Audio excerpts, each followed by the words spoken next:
Hi అండి. Welcome to హారికాస్మా మెల్దీ వ్లాగ్స్. అందరికీ హ్యాపీ ఇండిపెండెన్స్ డే ఫ్రెండ్స్. ఈరోజు మీకు చిన్న ఇన్ఫర్మేషన్ ఇవ్వడానికి వచ్చానండి. అదేంటి అంటే ఇండిపెండెన్స్ డే రోజు, రిపబ్లిక్ డే రోజు 2 సార్లు జెండా ఎగరేస్తాం కదా! ఈ రెండిటికి ఉన్న డిఫరెన్స్ ఏంటి అనన్నది మీకు చెప్పడానికొచ్చాను.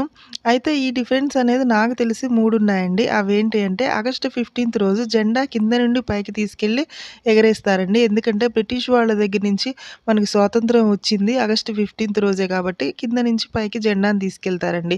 రిపబ్లిక్ డే రోజు మనకి జెండాని పైననే ఉంచి ఎగరేస్తారండి. ఎందుకంటే ఆల్రెడీ ఇండియాకి స్వతంత్రం వచ్చింది అన్నదానికి గుర్తుగా జెండాని పైననే ఉంచి ఎగరేస్తారండి.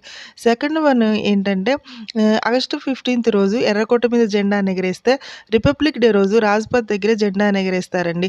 థర్డ్ డిఫరెన్స్ ఏంటి అననంటే ఆగస్టు 15థ్ రోజు ప్రధానమంత్రి జెండాని ఎగరేస్తే రిపబ్లిక్ డే రోజు రాష్ట్రపతి జెండాని ఎగరేస్తారండి. Thank you friends.